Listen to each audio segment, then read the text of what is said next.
A new report from Reuters tonight revealing Chinese telecom company Huawei has close ties to Iran and Syria.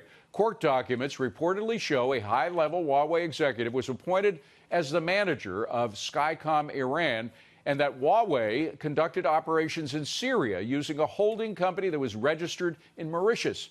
U.S. authorities allege Huawei's CFO, Meng Wanzhou, deceived international banks into clearing transactions with Iran by claiming those two companies were independent of Huawei when, in fact, Huawei actually controlled them all along. Those are the charges. Join me now, founder of the Future File Legacy Planning System and New York Times best-selling author Carol Roth, and Fortune's senior editor and Fox Business contributor and often contributor to Bulls and Bears, Adam Lashinsky. Good to see you both. So, Adam, thank you, David. You know, we should emphasize once again, for those who don't know, that Huawei sells more phones than Apple. I think it's number 2 in the world. But I'm wondering if it can survive all this. I mean, people really wonder whether it's trustworthy anymore, don't they? Yeah, it's a fascinating situation in the context of these ongoing trade talks, because the accusations against Huawei appear to be very credible. In other words, just on the face of them, they have nothing to do with the trade tension between the United States and China. But of course, everything has to do with the trade tension between the United States and China. So my point, David, is I see a very difficult situation where if the United States continues to go after Huawei, as it will and probably should, it being very difficult at the same time to de-link that from the trade talks with China. But, Carol, just looking at Huawei for a minute, I mean, it is you know, certainly the largest by far telecom company in China, which means it services hundreds of millions of people, probably billions of people worldwide. But it seems to be a criminal enterprise, at least in part. But it goes right up to the top. For those who don't know, the CFO, the woman arrested, is the daughter of the founder of the company. I mean, she really represents the company. So, I mean, is there any future for the largest telecom in China?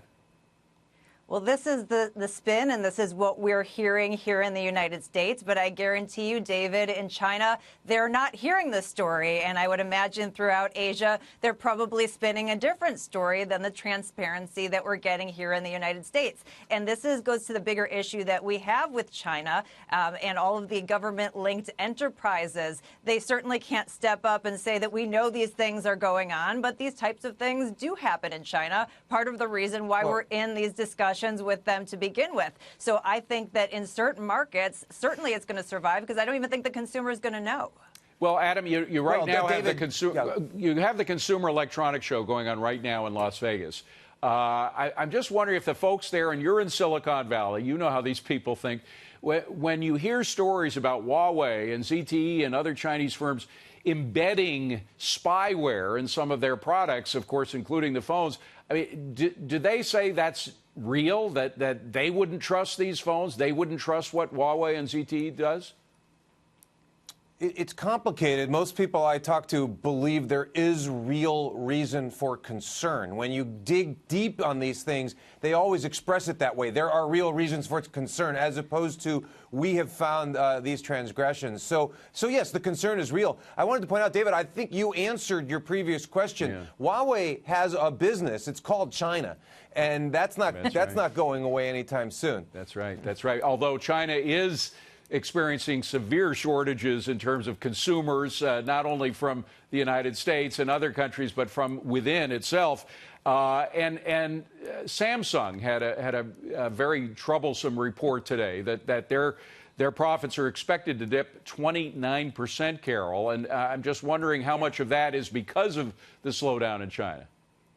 I think a lot of it is, I think, on the microchip piece of their business, that probably a lot of their customers, the Amazons and the Microsofts and the Googles, probably realized that there were going to be trade tensions and built up some inventory and supply.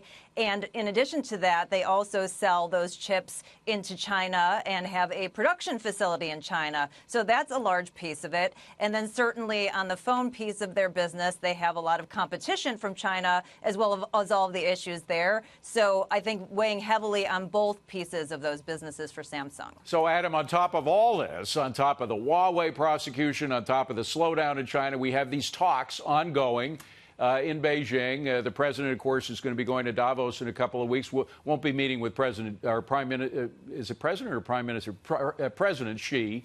But at the same time, you wonder whether there can be real progress with the background that we have going.